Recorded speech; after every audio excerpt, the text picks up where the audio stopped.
شیعہ کا نام آ جاتا تو وہ بہت اس کا مزاج بگڑ جاتا تھا۔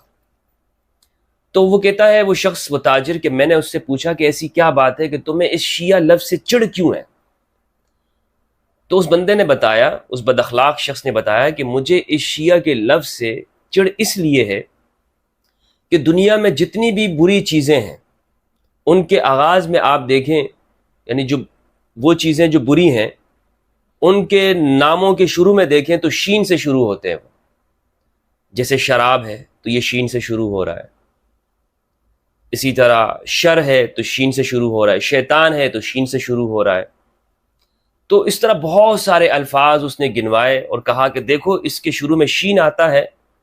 اور چونکہ شیعہ کے لفظ کے اندر بھی شین آتا ہے تو اس لیے یہ کیا ہے، مجھے ان کے اوپر غصہ آتا ہے اور مجھے یہ برے لگتے ہیں، کیونکہ یہ جو دیگر نام ہیں، شیطان ہے، شر ہے، اور اسی طرح دیگر الفاظ ہیں، ان سب کے اندر شین آ رہا ہے اور شیعہ کے شروع میں بھی شین ہے۔ لا تنسوا هذا واعلموا أن حديث غدير خم، حديث غدير خم هذا هو العمدة المستقر الذي يعني يمكن أن تكون من المهد إلى اللحد لم تسمع عنه في مسجد سني، لا تسمع عن الحديث ده. لا كلمة غدير خم دي ممكن تعيش وتموت كسني عندك 70-80 سنة عمرك ما سمعت عن غدير خم دي أبدا أبدا، مع أنها في صحيح مسلم۔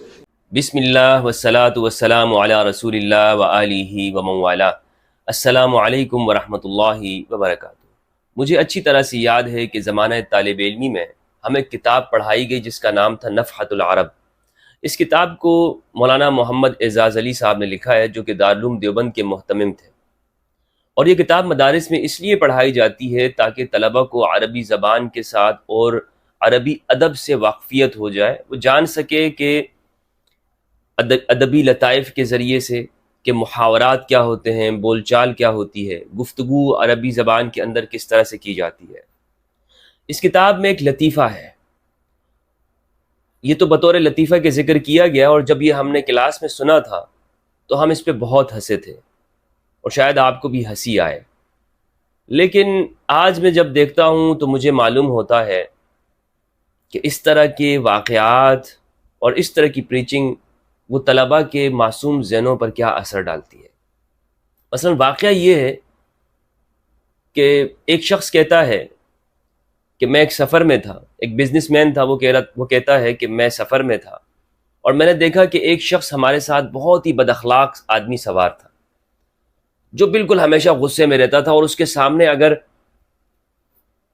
سامنے اگر شیعہ کا ذکر ہو جاتا،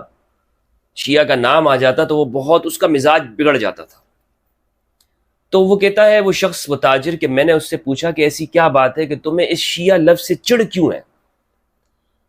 تو اس بندے نے بتایا، اس بد اخلاق شخص نے بتایا کہ مجھے اس شیعہ کے لفظ سے چڑ اس لیے ہے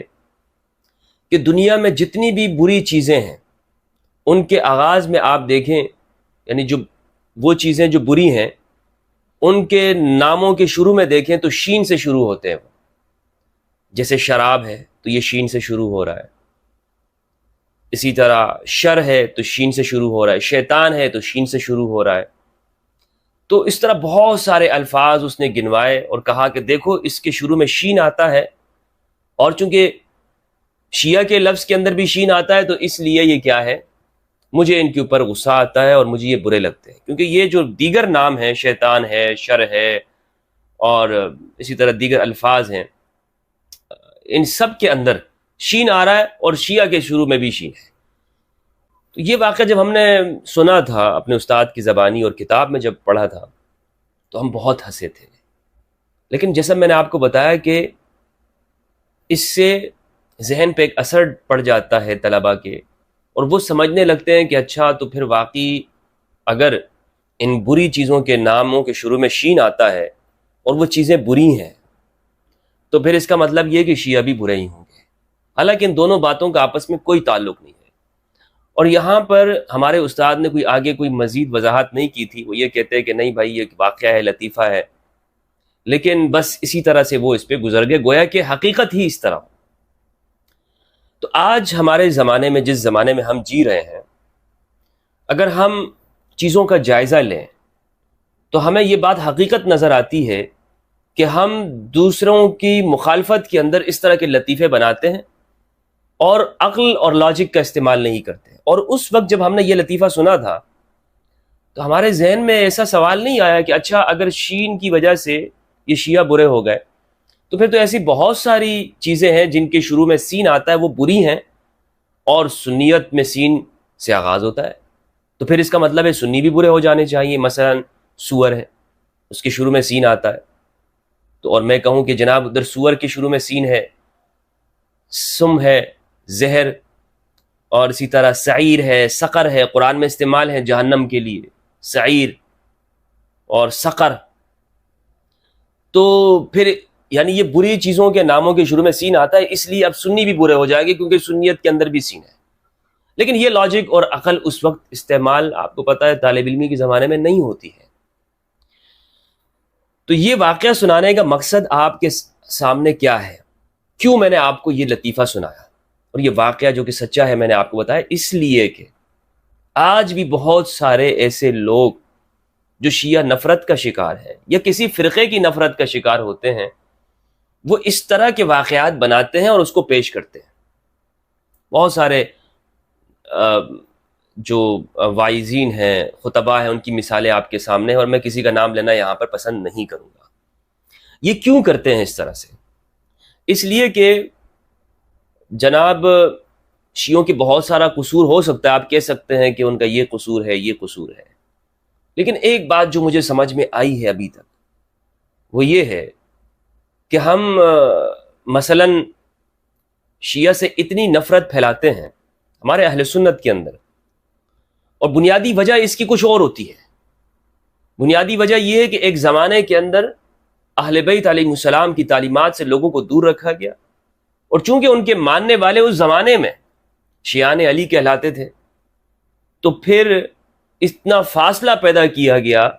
اور یہ لفظ شیعہ کا اتنا برا بنا دیا گیا تاکہ لوگ وہ اصل تعلیمات تک نہ جا سکیں.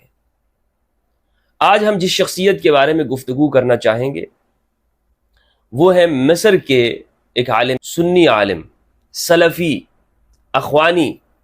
جناب شیخ طارق یوسف المصری صاحب. ان کی ویڈیوز سوشل میڈیا کے اوپر بہت وائرل ہیں، اور میرے پاس ہی بہت سارے دوست احباب نے بھیجی. عربی زبان میں گفتگو کرتے ہیں،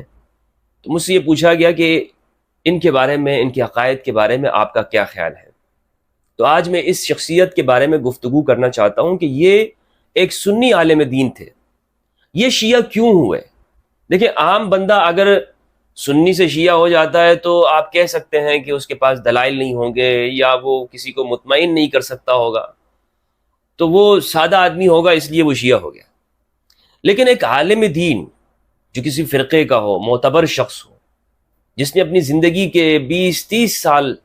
وہ تحقیق کے اندر گزارے ہوں، تعلم کے اندر، تعلیم کے اندر، قرآن و سنت سے واقف ہو، وہ شخص جب شیعہ ہو جاتا ہے تو پھر اس کی وجہ کیا ہو سکتی ہے؟ اس کا سبب کیا ہوگا کہ شیخ طارق یوسف صاحب، شیخ طارق یوسف المصری یہ شیعہ ہو گئے؟ تو اس کی وجہ انہوں نے خود اپنی ایک ویڈیو کے اندر بیان کی ہے، سبب تشیع طارق یوسف المصری. یہ یوٹیوب کے اوپر آپ دیکھ سکتے ہیں، یہ ویڈیو موجود ہے، عربی میں آپ ٹائپ کریں گے تو یہ ویڈیو آپ کے سامنے آ جائے گی. شیخ طارق یوسف نے جو وجہ بیان کی ہے وہ وہی وجہ ہے جس کا میں ایک عرصے سے آپ کے سامنے بیان کرتا رہتا ہوں کہ ہمارے نوجوان کیوں شیعہ ہو رہے ہیں، عرب کے اندر لوگ کیوں شیعت کی طرف جا رہے ہیں. اور میں نے اپنے درد دل کا بہت مرتبہ اپنے اہل سنت اکابرین کی خدمت میں گزارش بھی کی تھی کہ اگر ہم یہ چاہتے ہیں کہ ہمارا نوجوان اور ہمارے لوگ وہ شیعت کی طرف مائل نہ ہوں تو یقین جانیے ہمیں خلوص کے ساتھ حقائق کو بیان کرنا چاہیے. اور اگر کوئی ہمارے سامنے وہ سوال کرتا ہے تو ہمیں اس پر غصہ نہیں ہونا چاہیے کہ تم مجھ سے ان حقائق کا کیوں پوچھ رہے ہو، شیعہ سنی مسائل کا کیوں پوچھ رہے ہو. یعنی فار ایگزامپل، علی سبیل المثال، مجھ سے اگر ایک شخص آ کر سقیفہ کے بارے میں پوچھے تو اور میں سے کہوں کہ تو گستاخ صحابہ ہے، یہ رویہ درست نہیں ہوگا. کوئی شخص اگر مجھ سے جیش اسامہ کے بارے میں پوچھے کہ نبی صلی اللہ علیہ وآلہ وسلم نے اپنے وصال کے آخری ایام کے اندر ایک لشکر تیار کیا اور اس کے اندر حضرت ابوبکر و عمر رضی اللہ عنہما بھی تھے، لیکن پھر کیا وجہ ہوئی کہ صحابہ اس میں دیر کر رہے تھے اور اس میں دیری ہوئی، تو مجھے اس پہ غصہ نہیں ہونا چاہیے۔ اسی طرح اور بھی بہت ساری مثالیں ہیں، ہمیں ان سوالوں کا جواب اپنے نوجوانوں کے سامنے پیش کرنا چاہیے۔ تو شیخ طارق یوسف المصری صاحب، انہوں نے جو اپنی شیعہ ہونے کی وجہ بیان کی ہے بڑی دلچسپ ہے، اور وہ یہی بات ہے کہ جو میں آپ کے سامنے رکھتا ہوں، حدیث الثقلین۔ شیخ یوسف المصری کہتے ہیں، طارق یوسف المصری، کہ میں نے اپنی پوری زندگی کے اندر، پوری زندگی میں کبھی بھی یہ حدیث اپنے اساتذہ سے نہیں سنی، اور انہوں نے لوگوں کے سامنے کھڑے ہو کر مثال بیان کی کہ اگر تمہاری زندگی کے 100 سال ہیں نا، تو 98 سال کے اندر تم نے کبھی بھی اپنی سنی مسجد سے یہ حدیث غدیر خم نہیں سنی ہوگی۔ یہ بات انہوں نے کی کہ جب میں نے ان چیزوں کو پڑھا تو مجھے حدیث الثقلین معلوم ہوئی، اور یہ سارے اختلافی مسائل ایک ایک کر کے مجھے سمجھ آنے لگے۔ ایک مثال انہوں نے اس مقام پر دی ہے، انہوں نے کہا کہ مثال کے طور پر کہ حضرت عمر رضی اللہ تعالی عنہ وہ حج تمتع اس کے قائل نہیں تھے، بلکہ منع کرتے تھے، جبکہ یہ تمتع کا جو حج ہے یہ قرآن میں صراحتاً موجود ہے، صراحتاً واضح آیت ہے قرآن مجید کے اندر، اور حضرت ابو بکر کے زمانے میں ہوتا تھا، صحابہ کرام نے نبی صلی اللہ علیہ وآلہ وسلم کے زمانے میں کیا، اور عمران ابن حسین رضی اللہ تعالیٰ عنہ کی روایت ہے، صحیح بخاری کی روایت ہے، عمران ابن حسین فرماتے ہیں کہ ہم نے پیغمبر کے زمانے میں یہ کیا، لیکن بعد میں پھر اسے ایک شخص نے منع کر دیا، اور اس نے اپنی رائے سے بات کہی ہے۔ ابن حجر اسقلانی رحمہ اللہ نے فتح الباری کے اندر اس حدیث کی شرح میں کہا ہے کہ رجل سے مراد عمران بن حسین نے تو یہاں پہ کہا کہ ایک آدمی نے اپنی رائے سے بات کی ہے، وہ آدمی کون ہے؟ ابن حجر اسقلانی رحمہ اللہ فرماتے ہیں کہ وہ شخص حضرت عمر رضی اللہ عنہ ہے۔ تو یہ سوال شیخ طارق نے اٹھایا کہ میرے ذہن میں یہ سوال آیا کہ آخر کیوں ہم قرآن مجید کے مقابلے میں، رسول اللہ صلی اللہ علیہ وآلہ وسلم کے واضح ارشاد کے مقابلے میں ہم کسی اور کا قول لے لیں؟ اور ابن عباس رضی اللہ عنہما کی ایک مثال پیش کی کہ ابن عباس نے جب متع کا مسئلہ بیان کیا تو لوگوں نے آ کر، خاص طور پر عروہ بن زبیر نے آ کر اعتراض کیا کہ آپ لوگوں کو گمراہ کر رہے ہو، آپ لوگوں کو گمراہ کیوں کر رہے ہو، یہ مسئلہ بیان کرتے ہو کہ متع آج بھی جائز ہے۔ تو ابن عباس نے کہا ایسا تم کیوں کہہ رہے ہو؟ اس نے کہا کہ اس لیے کہ حضرت ابو بکر و عمر تو اس سے منع کرتے تھے، حضرت ابو بکر و عمر تو اس سے منع کرتے تھے۔ تو ابن عباس رضی اللہ عنہ نے جواب دیا کہ میں تمہیں قال اللہ اور قال رسول سناتا ہوں، اور تم مجھے قال ابو بکر و قال عمر کہتے ہو، تمہاری ہلاکت کا خوف ہے۔ اور ایک روایت کے اندر الفاظ ہے کہ مجھے یہ خدشہ ہے کہ آسمان سے عذاب نازل ہو جائے، کہ میں اللہ اور اس کے رسول کا فرمان سناتا ہوں اور تم آگے سے مجھے کیا سناتے ہو کہ حضرت ابو بکر نے یہ فرمایا، حضرت عمر رضی اللہ عنہ نے یہ فرمایا۔ تو اس لیے ان کا کہنا یہ ہے کہ جب میں نے یہ ساری چیزیں جمع کی تو مجھے معلوم یہ ہوا کہ ہم بہت ساری چیزوں کے اندر ہم حقائق کو چھپاتے ہیں۔ مثلا یہی سب سے بڑی مثال ہے کہ حدیث الثقلین کا بیان نہیں ہوتا، کسی سنی مسجد سے، کسی مدرسے سے طلباء کو یہ واعظ نہیں دیا جاتا، اس کے اوپر گفتگو نہیں ہوتی، اس کے مقابلے میں چھوٹے چھوٹے مسائل کو بیان کیا جاتا ہے۔ ہمارے ہاں تبلیغی جماعت کا آپ دیکھ لیں، اس میں 6 نمبر ہیں، ان 6 نمبروں کے اوپر پوری تبلیغی جماعت کھڑی ہے۔ دعوت اسلامی کو دیکھ لیں یا دوسرے فرقوں کو دیکھ لیں، آپ ان سب کے اندر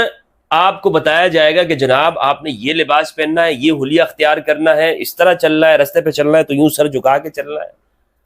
فلاں رنگ کے کپڑے پہننے ہیں، ٹوپی اس رنگ کی پہننی ہے، اس شیپ کی پہننی ہے، اچھا مسواک کرنا ہے تو اس کا کیا طریقہ ہے، ناخن کاٹنے ہیں تو پہلے کس انگلی سے شروع کرنا ہے اور پھر اختتام کس انگلی پہ کرنا ہے، کس دن کاٹنے ہیں۔ تو چھوٹے چھوٹے مسائل کے اوپر بیان ہوتا ہے، لیکن حدیث الثقلین کہیں نظر نہیں آتی۔ اسی وجہ سے یہ کہتے ہیں کہ میں اس طرف آ گیا اور مجھے معلوم ہوا کہ بہت سارے حقائق چھپائے گئے۔ یعنی اس بات کو میں کئی مرتبہ بتا چکا ہوں کہ یہ جو صرف حدیث الثقلین ہے نا، یہ بہت سارے حقائق سے پردہ اٹھا دیتی ہے۔ اس سے بہت سارے مسائل ہمارے سامنے آ جاتے ہیں اور عیا ہو جاتے ہیں، حقائق کھل جاتے ہیں۔ اسی لیے اس کو چھپانے کی کوشش ہوتی ہے۔ ایک دوسری وجہ انہوں نے یہ بیان کی کہ میں کیوں شیعہ ہوا ہوں. یہ کہتے ہیں کہ میں ایسا نہیں کہ شیعت کی طرف مائل تھا، وہ کہتے ہیں کہ میں شیعوں کے بہت بڑا مخالف تھا اور ان کو کافر سمجھتا تھا، جس طرح آج ہمارے ہاں متشدد اور متعصب شخص سمجھتا ہے. یہ کہتے ہیں کہ میں یہ سمجھتا تھا کہ یہ تحریف قرآن کے قائل ہیں، یہ حضرت علی کے الوہیت کے قائل ہیں، یہ اہل البیت کی الوہیت کے قائل ہیں، یہ صحابہ کو گالیاں دیتے ہیں وغیرہ وغیرہ. یہ ساری باتیں یہ کہتے ہیں کہ میں اس کا قائل تھا اور میں ان سے مناظرے کرتا تھا، لیکن پھر میں اس جانب آیا ہوں. تو یہ تحقیق سے میں آیا ہوں. اور پھر انہوں نے اس کی جو وجہ بیان کی، دوسری وجہ وہ کہتے ہیں، ایک تو غدیر خم کا بیان کیا کہ غدیر خم کو یہ بیان نہیں کرتے، یعنی حدیث ثقلین کا بیان نہیں ہوتا. دوسری بات انہوں نے کہی کہ ہم نے دوسرے فرقوں کی نفرت میں، یعنی شیعہ کی نفرت میں بہت سارے جھوٹ ایسے بنائے ہیں اور انہیں ہم نے ان کی طرف منسوب کیا ہے کہ جب ہم نے اس کی تحقیق کی تو معلوم ہوا کہ ایسا کچھ نہیں ہے، یہ باتیں تو یہاں پر ہیں، ادھر تو ایسا کچھ نہیں ہے. اس لیے میں اس طرف آ گیا. تو اب ان کی زندگی کو، اچھا یہ ابھی جو ہے یہ امریکہ کے اندر ہوتے ہیں، نیو یارک میں، اور وہاں پر ایک مسجد ہے اولی الالباب، اس میں امام ہے. اور مصری حکومت جب یہ مصر میں تھے تو ان کی حکومتی وفد کے ساتھ انہوں نے حج بھی کیا، اور یہ بتاتے ہیں کہ میں نے 3 مرتبہ حج کیا، اور وہاں کے مصر کے حکومتی وفد کی جانب سے میں وہاں پر گیا تھا. اور ایک واقعہ بھی انہوں نے اپنی ایک ویڈیو میں بیان کیا ہے کہ میں کعبۃ اللہ کے بالکل سائے کے اندر تھا، اور وہاں پر ایک شیعہ نوجوان سے میری ملاقات ہوئی. تو میں نے اسے کہا کہ تم شیعہ لگ رہے ہو اور تمہارے یہ عقائد ہیں، یہ عقائد ہیں. تو اس نے پھر کہا کہ چلیں ہوٹل میں چلتے ہیں، وہاں ہمارے علماء ہیں، میں عالم نہیں ہوں. تو ان سے پھر کچھ گفتگو ہوئی، اور اس کے نتیجے میں میں نے پھر تحقیق کی، اور تحقیق کے بعد پھر میں اس طرف آ گیا اور شیعت کا اعلان کیا. انہوں نے اپنی ایک ویڈیو کے اندر کچھ سوالات بھی اٹھائے ہیں، جس کے اوپر اگر آپ اسے دیکھیں گے، اردو کے اندر سوشل میڈیا کے اوپر بہت وائرل ہے، گردش کر رہی ہے. اس حوالے سے بھی اگر آپ تحقیق کریں گے تو انشاءاللہ اگر آپ حقائق کی جانب پہنچنا چاہیں گے تو آپ پہنچ سکیں گے، کیونکہ اللہ سبحانہ و تعالیٰ کا یہ وعدہ ہے کہ جو ہمارے راستے کے اندر وہ سچائی کے ساتھ مجاہدہ کرتا ہے، کوشش کرتا ہے، تو ہم اس کے لیے اپنے راستے وہ کھول دیتے ہیں، ہم اس کے لیے اپنے رستوں کو واضح کر دیتے ہیں. تو یہ ان کا جو واقعہ بیان کرنے کا مقصد بنیادی طور پر یہ ہے کہ ایک عالم وہ شیعہ ہوئے، اور میری اس بات کی تصدیق ہو گئی کہ میں یہ کہتا ہوں کہ اگر ہم اپنے نوجوانوں سے حقائق کو چھپاتے رہیں گے اور صرف اس بنیاد کے اوپر کہ دوسرا فرقہ اس کو فائدہ ہوگا، تو ہمارا نوجوان ہمارے ہاتھ سے نکلے گا. اس لیے ہمیں اپنے نوجوان کے ساتھ مخلص ہونا چاہیے، اور ہم ان احادیث کو اور ان واقعات کو جس طرح سے وہ ہیں اسے بیان کریں، اسے چھپائیں نہیں. پھر سب سے بڑی وجہ جو ہے وہ حق بیان نہ کرنے کی، وہ یہ ہے کہ ہم اپنے فرقے کو راضی کرنا چاہتے ہیں، اپنے لوگوں کو راضی کرنا چاہتے ہیں. یعنی اگر میں یہ کہوں کہ جناب میری گفتگو سے وہ شیعہ ہی خوش ہوتا رہے، تو یہ اللہ اور اس کے رسول کے لیے بات نہیں ہوگی کہ میں حق بیان نہ کروں. یعنی میں یہ نہ کہوں کہ جناب مجھے میں شیعہ تو نہیں ہوں لیکن میں شیعوں کی تعریف کر رہا ہوں. میں بہت ساری چیزوں کے اندر مختلف ہوں، یعنی میں اپنے آپ کو شیعہ نہیں کہتا ہوں، اور حقیقت کے طور پر کہ مجھے اس بات کے اوپر کہ اہل سنت والجماعت کا ایک فرد ہوں، اور میں اس یعنی جو ہمارے جو روایات ہیں اس کے اندر رہتے ہوئے اہل البیت علیہ السلام کے فضائل کا قائل ہوں. لیکن بات ساری یہ ہے کہ ہمارے ہاں سارا مسئلہ یہ ہے کہ ہم یہاں پر آ کر خاموش ہو جاتے ہیں کہ میں نے صرف حق اس لیے بیان نہیں کرنا کہ اس سے دوسرے فرقے کو فائدہ ہوگا،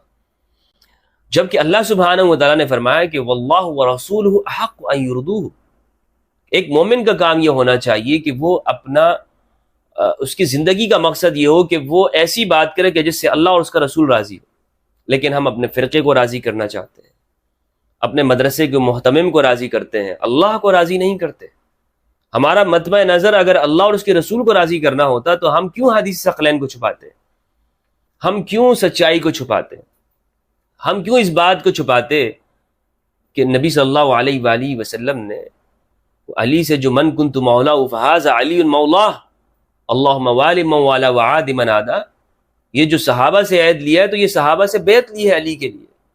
یہی اس کا مفہوم ہے، صحابہ نے یہی سمجھا ہے، لیکن ہم نے اس کو چھپایا اور اس کو اس طرح بیان نہیں کیا. کیوں؟ کیونکہ اس سے دوسروں کو فائدہ ہوتا ہے. مگر اس حق کو چھپا کر میں یقیناً دل کی گہرائیوں سے آپ کے سامنے یہ بات رکھوں گا کہ جتنا چھپا کر ہمیں نقصان ہوتا ہے اور ہونے والا ہے اور ہو رہا ہے، اتنا اگر ہم اس کو بیان کر دیتے تو کوئی نقصان نہ ہوتا. کیونکہ سچائی کا اعتراف کرنا یہ بڑے ہونے کی دلیل ہوتی ہے. تو اللہ سبحانہ و تعالیٰ سے دعا ہے کہ پروردگار ہمیں حق سچ کی طرف آنے کی اور اسے سمجھنے کی توفیق عطا فرمائے، اور قرآن مجید میں تدبر کرنے اور اہل بیت علیہ السلام کی معرفت عطا فرمائے. والسلام علیکم ورحمۃ اللہ وبرکاتہ.